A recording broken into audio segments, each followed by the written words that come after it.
Hey guys! For a Throwback Thursday video, I'm going to go with a tune called Connachtman's Rambles, which is one of the first jigs I ever learned when I was first starting out about 20 some odd years ago. It's probably a tune that a lot of folks learn in the early days. It's a good standard session tune. Comes up a lot, and it's one that I think anyway doesn't get beat to death.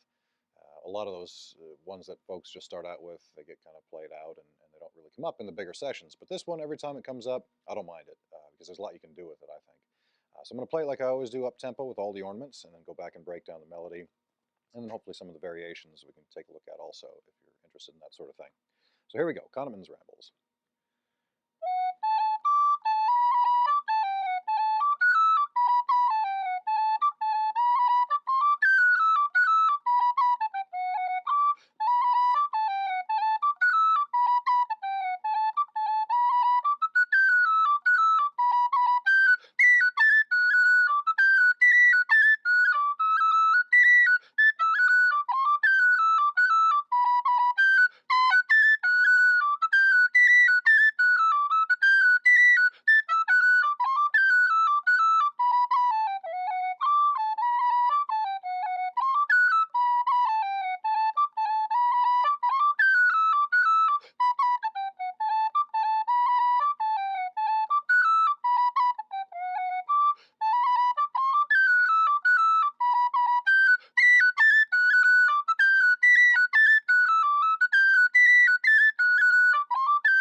So that's how I like to play it. Try to mix it up a little bit. So I'll go back and just do the basic melody here. Start with that, starting with the A part of chorus.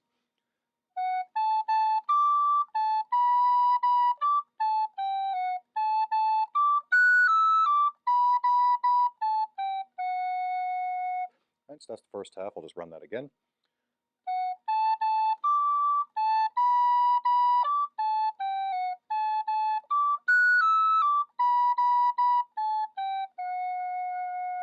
Right, so then the second half.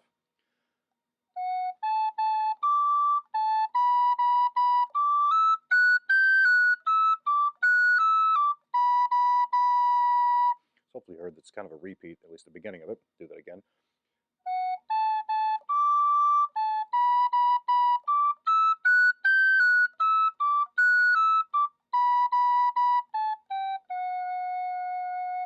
And then it goes around again for the whole part.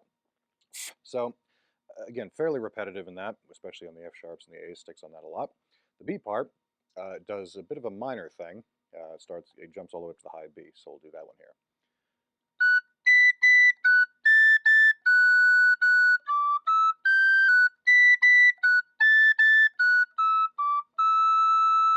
Do that again. It's not too shrill.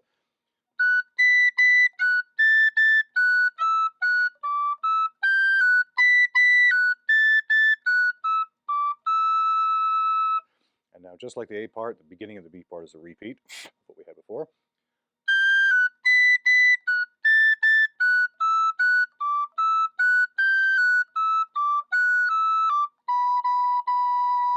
The last half of the B part is pretty similar, if not identical, to the end of the A part. I'll play that again.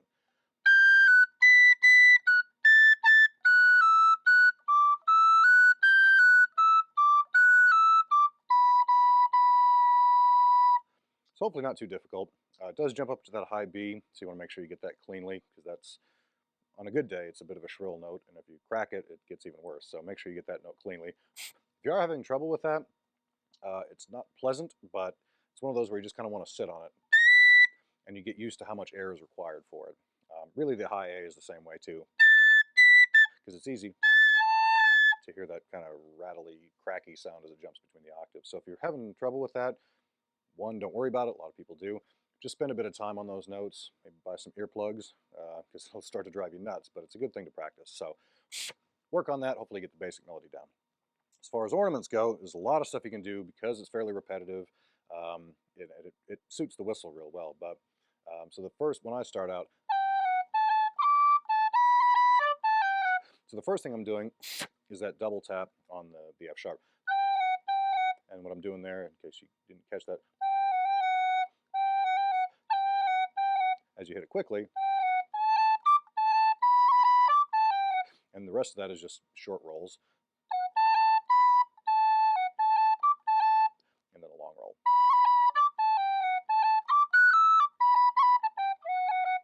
And you can mix it up there. When you heard the original that I did, sometimes I'll go, or sometimes.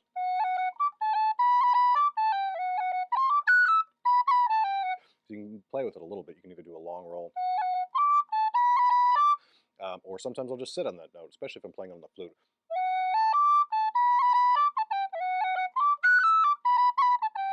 Now, as you're playing jigs, it's important to get that lift.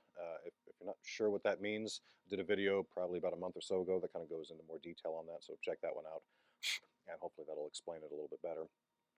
So as the otherwise ornaments on the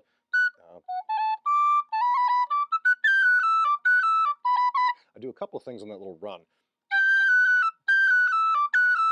and it's mostly just cuts as I'm kind of coming down that scale.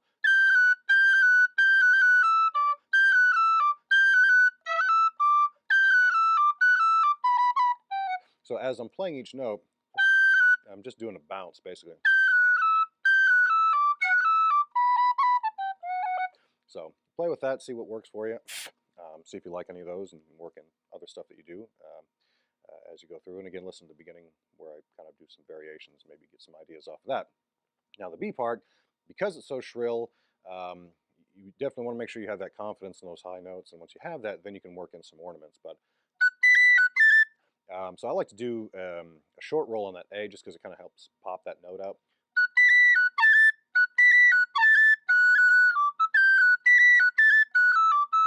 Then a long roll on there.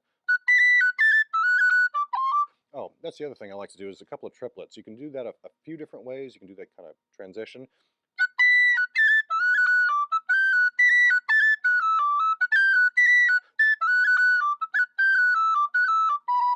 That's kind of more straight through.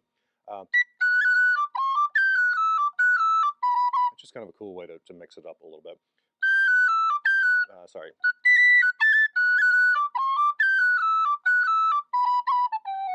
And that's just one of those ornaments that sounds really good on both flute and whistle because it has that extra little bit of a pop to it. So hope you like that tune.